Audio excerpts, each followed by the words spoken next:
Estaba chavo cuando en vacaciones largas de verano solíamos ir a un pueblo a las orillas de la laguna de Chapala. Mi familia tenía una casa y un bote, pero eran meramente para uso personal. No hacíamos recorridos, ni lo rentábamos, ni lo usábamos para la pesca comercial, y solo cuando íbamos toda la familia salíamos a pescar en él, siempre acompañados de mi abuelo, que era el dueño del bote y de la casa, y vivió en ese pueblo gran parte de su juventud. Cuando recién se casó, los padres de mi abuelo fueron de esos gringos hippies que se asentaron en la laguna e hicieron vida, y mi abuelo nos contaba que ya al final de sus días su papá le dijo que nunca usara el bote de noche, porque él jura que hay algo en esa laguna que tal vez sí quiera cobrar venganza con la gente del bote, por una vez que estando con unos amigos tomando cerveza, le dieron un palazo con el remo. Le platicó que fue un día que estaba haciendo mucho calor, y ya tomados se desamarraron el bote. Estaban pescando con sus cañas y tomando, cuando un amigo dice que sí ya vieron que hay un coco flotando a unos 5 metros de ellos.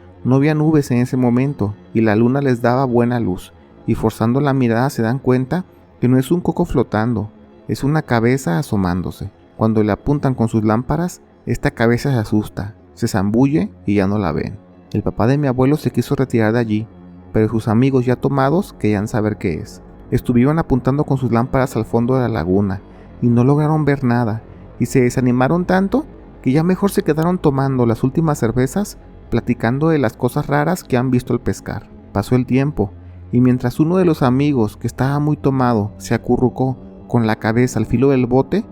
algo o alguien le tomó el pelo, que era una coleta de caballo, y se lo jaló con mucha fuerza. El papá de mi abuelo alcanzó a ver que era un brazo el que salió del agua e hizo eso, y él jura que era un brazo muy pálido, casi rozando en el color gris, con las venas de color morado muy marcadas. Entre el grito del amigo y el susto de los presentes, le dieron duro a los remos para irse de allí lo antes posible, y entre el agitar del remo, esa cosa se asomó de la laguna, pero con el agitar de los remos sin querer, le metieron un remazo a la altura del cuello, cabeza y hombro. Se fueron de allí y llegaron a la casa muy asustados y contaron su experiencia. Los amigos del papá de mi abuelo también eran gringos de la zona, y asustados decían que eso había sido una sirena, pero siendo realistas, como también estaban muy tomados, pudo haber sido cualquier cosa. La mamá de mi abuelo, que era una señora de esas hippies de hueso colorado, les dijo que ella siempre ha sentido que la laguna tiene una energía mágica y muy potente,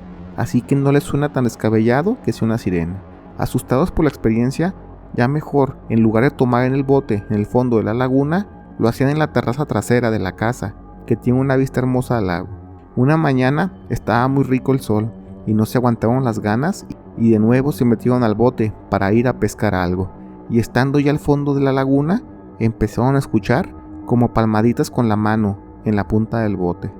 después a los costados y al final por debajo del bote. Como era de día y no lejos de ellos se veían más botes pescando, la mayoría de gringos no les dio tanto miedo, así que se pusieron a tratar de buscar quién o qué era quien le pegaba a su bote. Y fue cuando algo tomó el costado de la embarcación y le hizo presión, y esto destanteó a los tres que iban, y con el mal balanceo de ellos al pararse, que se voltean y se cayeron laguna adentro. El papá de mi abuelo y uno de los amigos dicen que ellos no vieron ni sintieron nada, pero que el otro amigo empezó a gritar de dolor, y entre que pedían ayuda y trataban de acercarse, los demás botes que estaban en la zona lograron verlos y fueron a auxiliarlos, y uno, que era ya de motor, les ayudó a poner en forma su bote, pero al subirse, vieron que algo había mordido a uno de los amigos. Le había arrancado, al parecer de una mordida, el dedo chiquito del pie, y rápido se lo llevaron al hospital más cercano para darle atención. La valentía de querer saber ya se les había ido por completo. Decidieron pasar el resto de la semana mejor en casa, por el miedo que ya les daba subirse al bote, así fuera de día, y a pesar que hubiera más pescadores por la laguna. La mamá de mi abuelo dice que esto se trata de pedirle perdón a este ser que sin querer fue golpeado por ellos aquella noche con el remo de madera, y en su conocimiento esotérico, según ella, oficializó una misa para pedirle perdón a la sirena. Suena muy loco, pero les digo, los papás de mi abuelo eran hippies trotamundos, así que esas ondas de las vibras, magia y esoterismo les iba muy bien. Dice mi abuelo que sus padres al filo de la laguna hicieron una ceremonia, y aunque suene increíble de entenderlo, ellos afirman que a lo lejos se asomó una cabeza al ras del agua. Se le alcanzaban ver los ojos y una cabeza con pelo, pero a lo que ellos contaron era que los ojos eran un poco más grandes de lo normal y más separados entre sí. La cabeza se asomó unos minutos, pero nunca se acercó lo suficiente como para hacer contacto y después se retiró de allí. Ellos quedaron sorprendidos y aún sin confirmar si ya estaban perdonados por la criatura, sentían que eso había sido una buena señal. Se fueron a dormir esa noche, ya tarde, y al despertar, el papá de mi abuelo y amigos estaban sorprendidos por un extraño sueño que habían tenido, y más se sorprendieron al saber que los tres habían soñado lo mismo. Decían que en el sueño estaban de noche y no vieron a este mentado ser, pero sentían que estaba moviéndose de un lado a otro y después sentían como algo rasguñaba con fuerza la parte baja del bote por unos minutos hasta que deja de hacerlo y se despiertan. La mamá de mi abuelo dice que seguro es el perdón que tanto buscan y emocionados se arman de valor y se fueron de noche a la laguna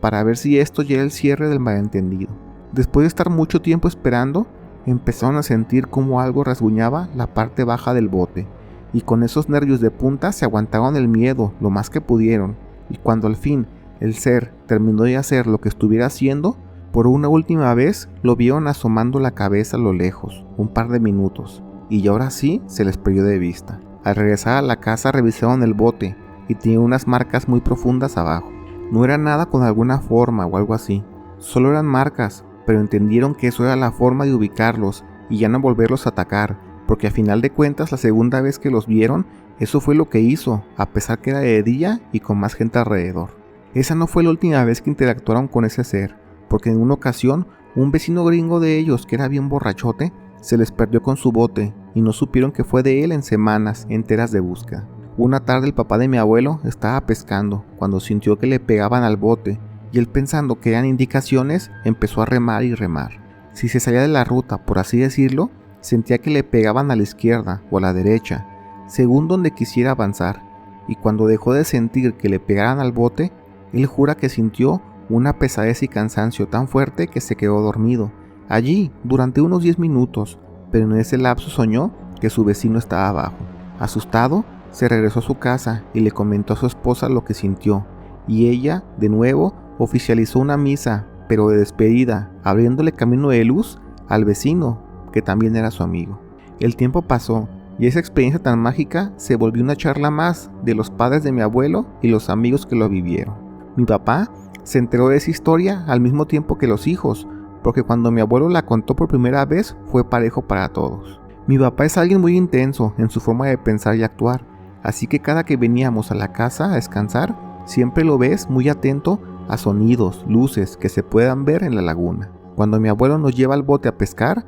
mi papá carga sus cámaras y en lugar de disfrutar la belleza del lugar, está viendo qué puede grabar. Le pregunté a mi abuelo que cuando llegue el momento, si cree prudente, que nosotros usemos el bote para pescar sin él, y él dice que no hay problema. Él está ciegamente convencido que ese ser aún existe, lo puede sentir, pero cree que cumplirá su palabra de no atacar el bote. Aunque mi abuelo, en más de una ocasión estando borracho, ha dicho que cuando fallezca, quiere que sus cenizas sean esparcidas en la laguna, y también las de su bote, y sin dudarlo, se lo vamos a cumplir.